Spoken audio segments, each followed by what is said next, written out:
Rediger nous servit le café avant de poursuivre. Il était amer, très fort, et me fit beaucoup de bien. Je recouvrai instantanément toute ma lucidité. Je ne me suis jamais caché de mes engagements de jeunesse, poursuivit-il, et mes nouveaux amis musulmans n'ont jamais songé à me les reprocher. Il leur paraissait tout à fait normal que, dans ma quête d'un moyen de sortir de l'humanisme athée, je me tourne en premier lieu vers ma tradition d'origine. D'ailleurs, nous n'étions ni racistes ni fascistes. Enfin si, pour être tout à fait honnête, certains identitaires n'en étaient pas très loin. Mais moi, en aucun cas, jamais. Les fascismes me sont toujours apparus comme une tentative spectrale, cauchemardesque et fausse de redonner vie à des nations mortes. Sans la chrétienté, les nations européennes n'étaient plus que des corps sans âme, des zombies. Seulement voilà, la chrétienté pouvait-elle revivre? Je l'ai cru. Je l'ai cru quelques années. Avec des doutes croissants, j'étais de plus en plus marqué par la pensée de Toynbee, par son idée que les civilisations ne meurent pas assassinées, mais qu'elles se suicident. Et puis tout a basculé en un jour, exactement, le 30 mars 2013. Je me souviens que c'était le week-end de Pâques et je vivais à l'époque à Bruxelles. Et j'allais de temps en temps boire un verre au bar du Métropole. J'ai toujours aimé le style Art Nouveau. Il y a des choses magnifiques à Prague ou à Vienne. Il y a aussi quelques bâtiments intéressants à Paris ou à Londres. Mais pour moi, à tort ou à raison, le sommet du décor Art Nouveau, c'était l'hôtel Métropole de Bruxelles, et tout particulièrement son bar. Le matin du 30 mars, je passais devant par hasard et j'ai vu une affichette qui indiquait que le bar du Métropole fermerait définitivement ses portes le soir même. J'étais stupéfait. Je me suis adressé au serveur. Ils ont confirmé. Ils ne connaissaient pas les raisons exactes de la fermeture. Penser que l'on pouvait jusque-là commander des sandwichs et des bières, des chocolats viennois et des gâteaux à la crème dans ce chef-d'œuvre absolu de l'art décoratif, que l'on pouvait vivre sa vie quotidienne entourée par la beauté et que tout cela allait disparaître d'un seul coup, en plein cœur de la capitale de l'Europe. Oui, c'est à ce moment-là que j'ai compris. L'Europe avait déjà accompli son suicide. En tant que lecteur de Huysmans, vous avez certainement été agacé comme moi par son pessimisme invétéré, ses imprécations répétées contre les médiocrités de son temps. Alors qu'il vivait à une époque où les nations européennes, à leur apogée, à la tête d'immenses empires coloniaux, dominaient le monde, à une époque extraordinairement brillante à la fois du point de vue technologique, les chemins de fer, l'éclairage électrique, le téléphone, le phonographe, les constructions métalliques d'Eiffel, et du point de vue artistique. Là, il y a vraiment trop de noms pour les citer, que ce soit en littérature, en peinture, en musique. Il avait de toute évidence raison, et même du point de vue plus restreint de l'art de vivre, la dégradation était considérable. Acceptant un baklava que me tendait Rediger, je me souviens d'un livre que j'avais lu quelques années auparavant, consacré à l'histoire des bordels. Dans l'iconographie de l'ouvrage, il y avait la reproduction du prospectus d'un bordel parisien de la Belle Époque. J'avais éprouvé un vrai choc en constatant que certaines des spécialités sexuelles proposées par mademoiselle Hortense ne m'évoquaient absolument rien. Je ne voyais absolument pas ce que pouvait être le voyage en terre jaune ni la savonnette impériale russe. Le souvenir de certaines pratiques sexuelles avait ainsi, en un siècle, disparu de la mémoire des hommes, un peu comme disparaissent certains savoir-faire artisanaux, tels que ceux des sabotiers ou des carillonneurs. Comment en effet ne pas adhérer à l'idée de la décadence de l'Europe? Cette Europe qui était le sommet de la civilisation humaine s'est bel et bien suicidée en l'espace de quelques décennies, reprit Rediger avec tristesse. Il n'avait pas allumé, la pièce n'était éclairée que par la lampe posée sur son bureau. Il y a eu dans toute l'Europe les mouvements anarchistes et nihilistes, l'appel à la violence, la négation de toute loi morale. Et puis, quelques années plus tard, tout s'est terminé par cette folie injustifiable de la Première Guerre mondiale. Freud ne s'y est pas trompé et Thomas Mann pas davantage. Si la France et l'Allemagne, les deux nations les plus avancées et les plus civilisées du monde, pouvaient s'abandonner à cette boucherie insensée, alors c'est que l'Europe était morte. J'ai donc passé cette dernière soirée au Métropole jusqu'à sa fermeture. Je suis rentré chez moi à pied, traversant la moitié de Bruxelles, longeant le quartier des institutions européennes, cette forteresse lugubre entourée de taudis. Le lendemain, je suis allé voir un imam à Zaventem, et le surlendemain, le lundi de Pâques, en présence d'une dizaine de témoins, j'ai prononcé la formule rituelle de conversion à l'islam. Je n'étais pas certain de partager son point de vue sur le rôle décisif de la Première Guerre mondiale. Certes, cela avait été une boucherie inexcusable, mais la guerre de 1870 était déjà passablement absurde, dans la description qu'en fait Huysmans en tout cas, et avait déjà sérieusement déprécié toute forme de patriotisme. Les nations dans leur ensemble n'étaient qu'une absurdité meurtrière, et cela tous les êtres humains un peu conscients s'en étaient probablement rendus compte dès 1871. De là découlait, me semblait-il, le nihilisme, l'anarchisme et toutes ces saloperies. Pour les civilisations plus anciennes, je n'étais pas vraiment au courant. La nuit était tombée sur le square des arènes de Lutèce. Les derniers touristes avaient déserté les lieux. De rares réverbères répandaient sur les gradins une faible clarté.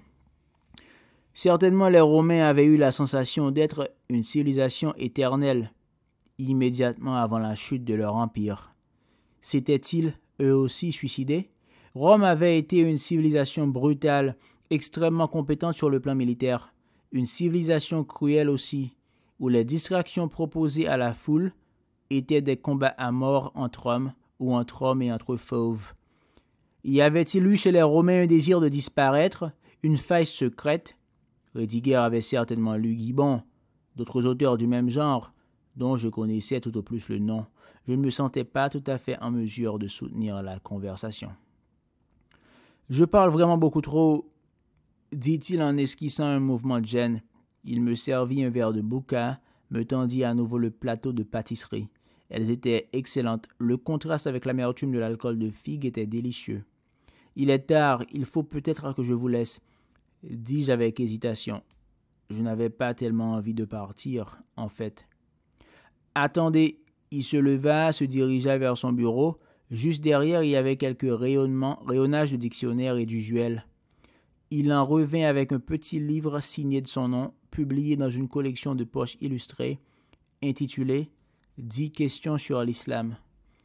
Je vous inflige 3 heures de prosélytisme religieux alors que j'ai déjà écrit un livre sur la question. Ça doit devenir une seconde nature. Mais vous en avez peut-être déjà entendu parler. Oui, il s'est très bien vendu, n'est-ce pas?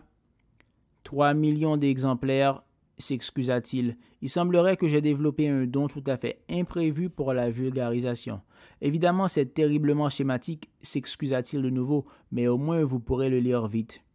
Il y avait 128 pages et pas mal d'iconographie, essentiellement des reproductions d'art islamique. En effet, ça n'allait pas me prendre trop de temps. Je rangeai l'ouvrage dans mon sac à dos. Il nous resservit 2 verres de bouca. Dehors, la lune s'était levée, éclairait à plein les gradins des arènes. Sa lumière était maintenant nettement plus forte que celle des réverbères. J'ai remarqué que les reproductions photographiques de versets du Coran et de galaxies accrochées au milieu du mur végétal étaient éclairées par de petites lampes individuelles. Vous vivez dans une très belle maison. J'ai mis des années à la voir. Ça n'a vraiment pas été facile, croyez-moi. Il se renversa dans son siège et cette fois, j'eus l'impression, pour la première fois depuis mon arrivée, d'un abandon réel. Ce qu'il allait me dire maintenant était important pour lui, ça ne faisait aucun doute. Ce n'est évidemment pas Paulhan qui m'intéresse, qui peut s'intéresser à Paulhan.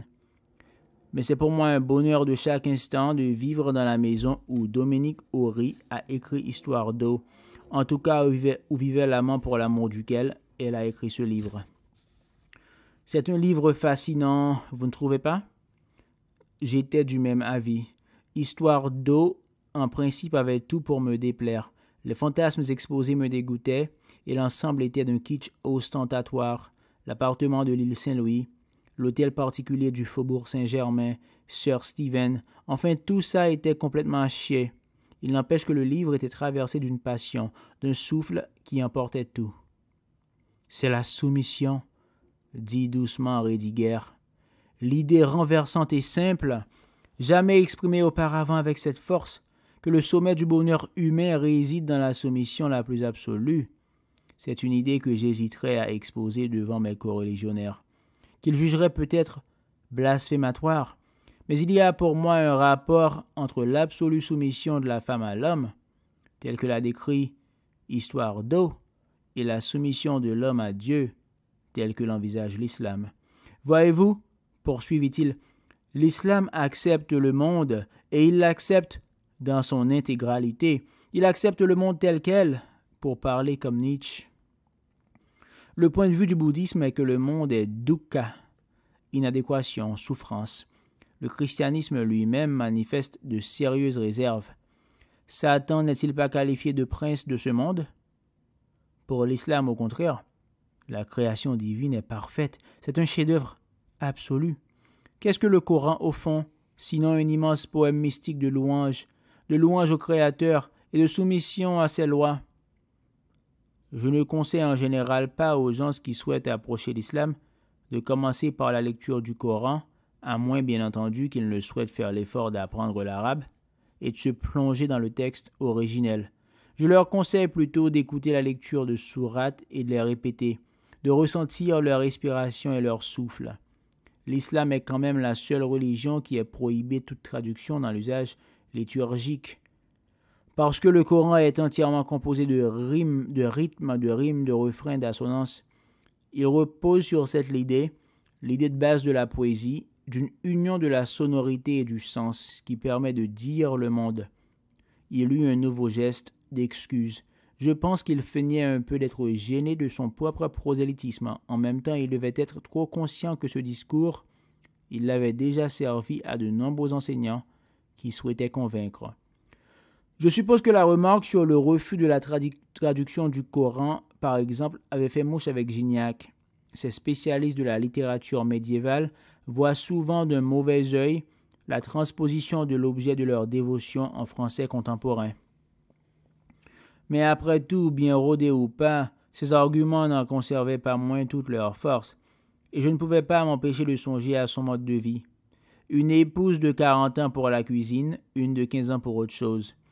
Sans doute avait-il une ou deux épouses d'âge intermédiaire, mais je me voyais mal lui poser la question. Je me levai cette fois, décidément, pour prendre congé. Je le remerciai pour cette passionnante après-midi, qui d'ailleurs s'était prolongée en soirée. Il me dit qu'il avait passé lui aussi un très bon moment. Enfin, il y eut une espèce d'assaut de politesse sur le pas de la porte. Mais nous étions sincères tous les deux.